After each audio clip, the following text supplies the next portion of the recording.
The Precinct Project: How Ordinary Citizens Can Have More Influence in the Political Process.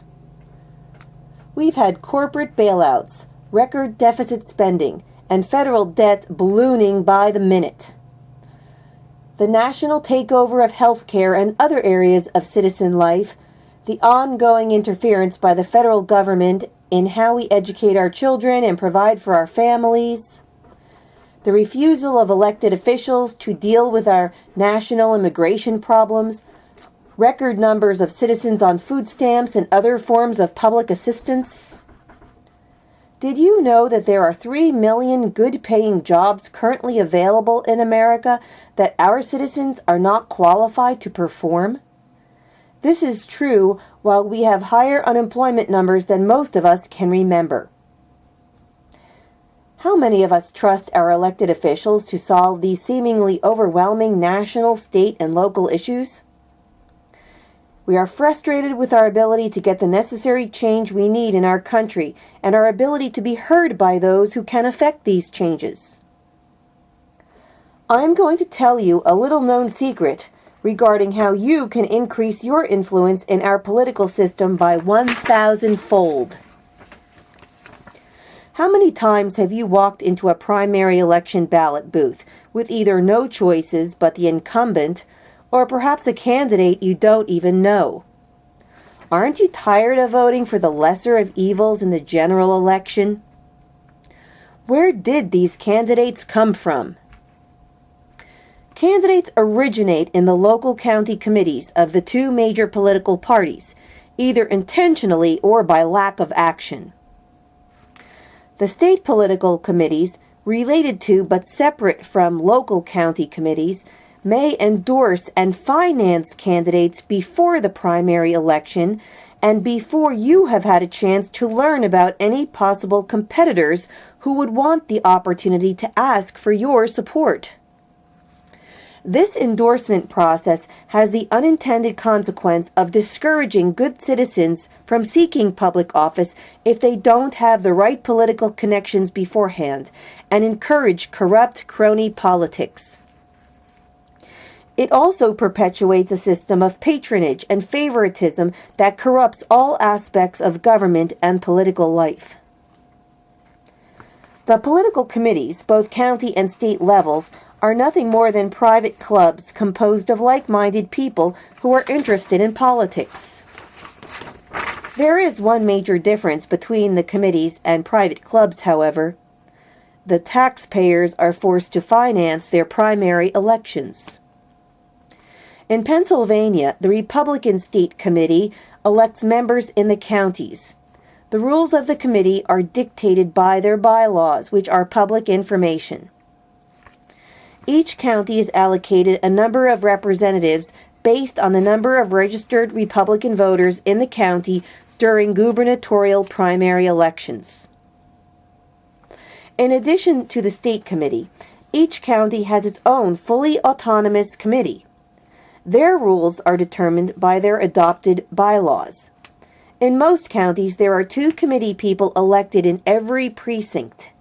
In most cases, a precinct is the same as all the people voting at one polling place. There are over 9,000 precincts in Pennsylvania.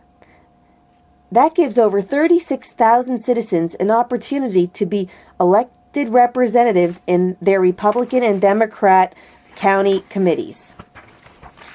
The purpose of the committees is to establish the principles of the party and to get candidates that will stand up for these principles elected to office. If you were a member of the committee, then it would be you who will be deciding what principles the party stands for, and you who would be deciding which candidates are best suited to uphold those principles. Before the primary elections, local and state members throughout the country have their endorsement conventions where they meet the candidates and then select the one they want to represent the party in the general election. The committees do not have to make these endorsements. They could choose to allow the primary voters to decide who the best candidate is. Why do you think they want to make these endorsements? The floodgates of party money open up to the candidates receiving the party endorsement, thereby making it almost impossible for a competing candidate to ever gain the votes needed to win in the primary election. This has been called the hijacking of the primary election. The committees have no legal responsibility to make these endorsements. They do this to manipulate the process, while most voters are unaware of the action behind the scenes. So, what is the proper role of these committees?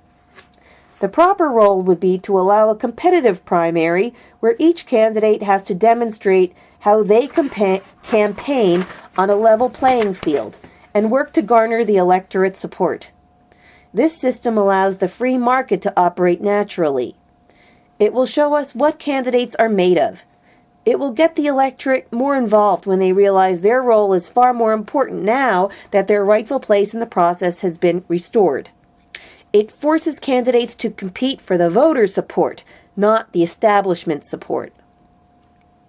Individual committee people should be allowed to lobby on behalf of any candidate they choose, not be instructed they have to work for the endorsed candidate. This empowers committee people and energizes primary elections. This will build party morale and increase party and election participation, both goals we should be striving for. I hope you can see why the committee system is the best kept political secret there is, and why you might not have known about it up until now. The committees should not be viewed as automatic re-election machines for incumbent politicians. Politicians are accountable to voters and committee people and must justify their re-election. Furthermore, committees should not discourage a primary challenge, but look at it as an opportunity to validate the party's principles. A full county committee will have between 200 and 800 or more committee people. Can a committee of this size be manipulated and controlled? Of course not. Between 50 and 80% of these elected committee seats are vacant on primary election day. That's right. Most of you will go to the polls in April of 2012, and your county committee slots will be blank. When you say you are frustrated with the party, who are you referring to? In most cases, there is no one there. Maybe that explains a few things. So, if you ever wondered why it seems nothing ever changes, it is because the committee system has been turned on its head.